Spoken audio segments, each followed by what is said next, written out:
경기도 광명갑 이모경 의원입니다. 갤럽 조사에 의하면 우리가 강복 이후 우리 대한민국 국민이 가장 자랑스러워하는 순간을 세 가지를 꼽은 게 있습니다.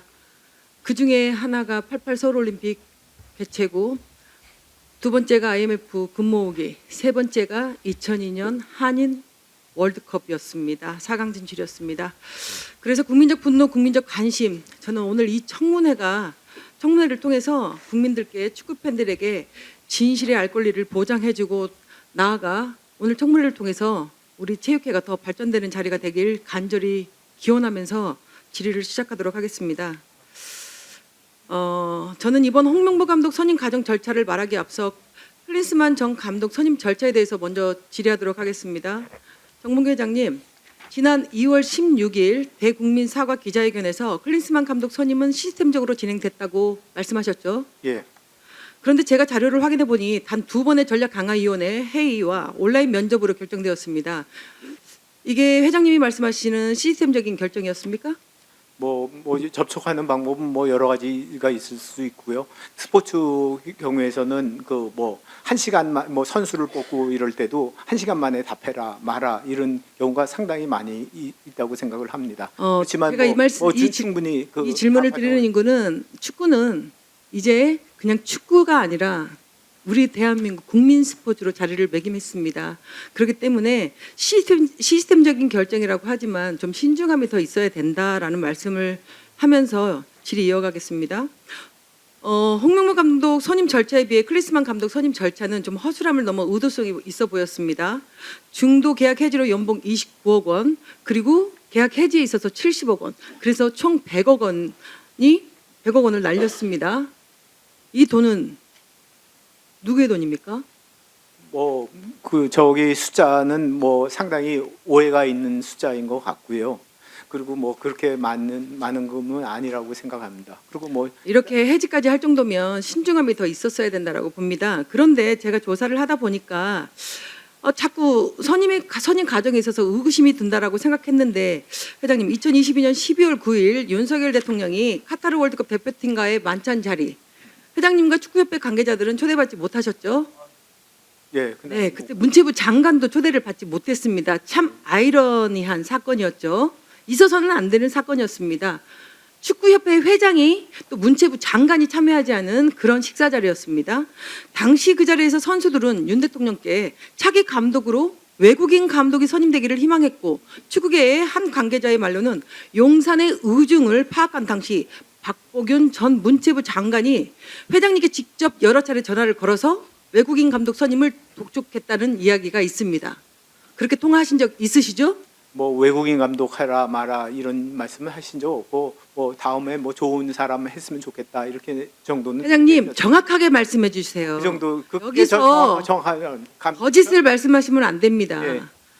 제가 정확하게 정보를 전달받은 것은 축구협회 통화 기록, 그래서 제가 요청을 했습니다. 회장님과 전 박보균 장관의 통화 기록 요청을 했는데 그거를 주지 않더라고요. 그렇게 당당하시면 통화 기록 내역을 저에게 오후까지 보내주시면 됩니다. 제가 이 말씀을 드리는 이유는 축구협회가 문체부 장관이 이렇게 감독 선임에 관련돼서 개입을 해서 이런 재촉을 하고 전화통화를 해서 이런 재촉을 한다는 게 있을 수 없는 일이라고 저는 생각합니다.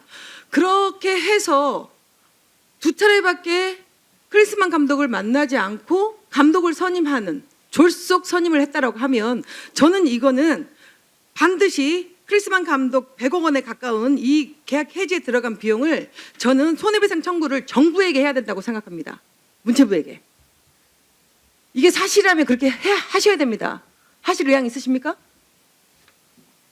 하실 의향 있으십니까? 저한테 네, 회장님께 지금 말씀. 뭐 그런 게 사실이 아니고요. 아니, 그러니까 이게 사실이라면. 사실이 아닙니다. 유인준 장관님, 만약에 전 박보균 장관께서 이렇게 개입해서 졸속으로 감독을 영입했다라면 이거는 문체부에서도 책임이 있는 거죠? 글쎄요, 전 뭐 전혀 모르는 사실이라. 네, 모르는 사실인데 제가 그래서 질문한 겁니다. 유인천 장관님은 그런 일이 제 입장으로 없기를 얘기하면 뭐 바랍니다. 저는 뭐 어느 누구하고도 그런 통화를 안 하기 때문에. 네. 그러니까 이런 일이 없길 바라고요. 지금 문제의 원인이 되고 있는 홍명보 감독에게 질의하겠습니다. 네, 감독님, 처음부터 감독을 맡을 의사가 있었습니까? 없었습니다.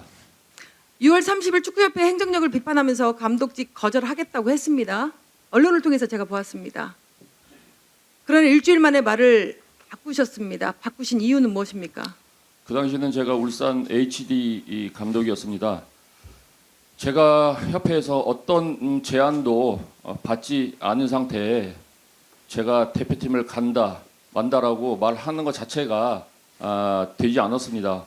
이유는 제가 2월부터 계속 제 이름이 이제 대표팀 후보로 거론이 됐는데 우리 팀이나 팬들이 너무나 흔들렸고 팀 자체가 굉장히 어려웠었습니다. 그래서 뭐 제 입장에는 어떤 제안도 없었는데 저는 그때 그렇게 말하는 게 전 맞다라고 생각을 했습니다.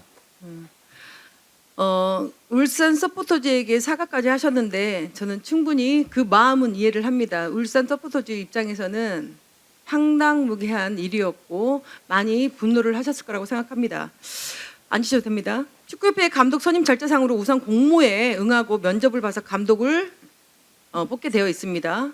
그런데 축구협회의 말을 들어보면 협회가 싫다는 사람 쫓아다니면서 감독으로 섭외한 것 같습니다. 감독을 맡지 않겠다고 하는데 왜 이임생 위원장은 집까지 찾아갔는지 저는 이것도 아이러니하고요. 외부에서 들려오는 말로는 정문구 회장님은 외국인 감독을 선호했다. 그래요, 이런 말도 있어요. 그런데 일각에서는 정문구 회장이 홍명보 감독에게 대표팀 감독을 맡아달라고 부탁도 했다. 회장님, 어떤 게 진실입니까? 둘 다 아니고요. 그리고 뭐 그 전에 한번 그 정의성 위원장님께서 저한테 뭐 내국인 감독을 원하느냐, 뭐 외국인 감독을 원하느냐 이렇게 한번 여쭤본 적이 있었습니다. 그래서 저는 어떻게 말씀드렸냐면 그 전강위에서 우리 대표팀이 지금 상태에서 뭐가 가장 필요한 요소냐 이거를 많이 토의하시고 거기에 맞춰서 외국인이든 내국인이든 거기에 필요한 사람을 뽑는 게 제일 좋겠다 이렇게 말씀드린 적이 있습니다. 그런데 왜 외부에서는 정명구 회장께서 홍명보 감독을 기피했다. 또 한편에서는 외국인 감독을 선호했다. 이런 말들이 자꾸 언론에서 나오기 때문에 오해 소지가 있고 문제가 더 커지고 있는 것 같습니다. 국민과 축구팬들이 진실을 알고 싶어합니다, 회장님. 그래서 감독 정몽규 회장으로부터 감독 섭외를 우리 국민들이 알고 싶어 하기 때문에 또 우리 홍명보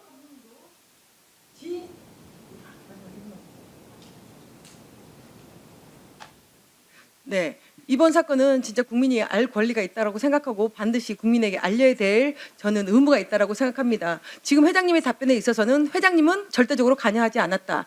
또 홍명보 감독은 감독을 처음부터 원치 않았다. 하지만 협회 측에서 계속해서 제안이 들어왔다라는 말이 사실입니까? 홍명보 감독님? 협회 측에서 저한테 계속 들어온 건 아니고요. 7월 5일 날 이임생 위원장 면담 후에 제가 결정을 한 겁니다. 그러니까 최종적으로 협회 차원에서 얘기가 있어서 결정을 한 거죠. 그 전에는 그런 마음이 없었다라는 거죠. 네네. 혹시 이 부분 제가 조금 의원님 설명을 드릴 수 네, 마지막 설명할 기회 드리겠습니다. 예, 예. 회장님, 그렇다면 제가 볼 때는 협회 행정 절차적인 허점으로 인해서 지금 뒤에 있는 감독은 피해자인 것 같은데요. 회장님께서는 어떻게 생각하십니까? 피해자라고 생각하시면 이 자리를 비롯해서 공적인 사과가 필요하다고 생각합니다. 뭐 여러 가지 그 선임 절차에 대해서 정당성에 대해서 의심하는 여러 가지 SNS 이런 부분이 많았다고 생각이 되고 그런 부분에서 홍명보 감독에게 상당히 미안하게 생각을 하고 또 뭐 지금 말씀하셨듯이 제가 말한 게 그게 다입니다. 근데 뭐 SNS에서 제 마음이 이렇다 저렇다 뭐 그렇게 한 말씀만 하면 보통 조회수가 뭐 몇십만이 붙습니다. 그래서 거기서 뭐 제가 생각지도 않은 거를 뭐 이렇다 저렇다 이렇게 말씀하는 그 약간 왜곡된 뉴스가 좀 많이 이렇게 나오지 않아서 이렇게 언론 왜곡이 되지 않았나 이렇게 생각을 하고 있습니다. 예. 홍명보 감독님 하실 말씀 있습니까? 네, 시간이 괜찮으시면 잠깐 한마디 예. 드려도 괜찮겠습니까? 예, 이 선임 과정에서 참 마음이 여러분 저기 의원님들께서 말씀하신 것 참 마음이 무겁습니다.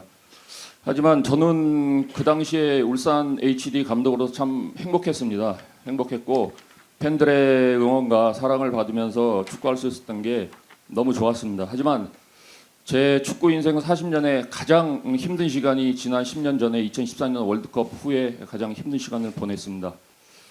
저는 뭐 월드컵 대표팀이 얼마나 어렵고 힘든 자리인지 알고 있습니다. 그렇기 때문에 더더욱 가고 싶지 않았습니다. 아니 도망가고 싶었습니다. 하지만 이임생 위원장이 집 근처로 찾아와 가지고 면담을 할 때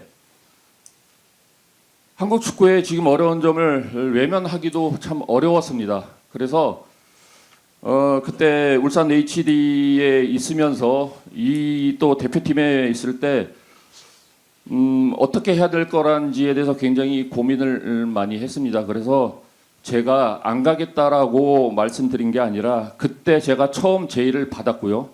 그 제의를 저는 울산 HD가 아닌 국가대표팀에 마지막에 봉사를 한번 하고 그동안 예전 10년 전에도 제가 가지고 있던 책임감이나 사명감이 저는 다시는 안 나올 줄 알았는데 이임생 위원장님 면담 후에 또 그게 나와서 제가 그렇게 결정을 했습니다.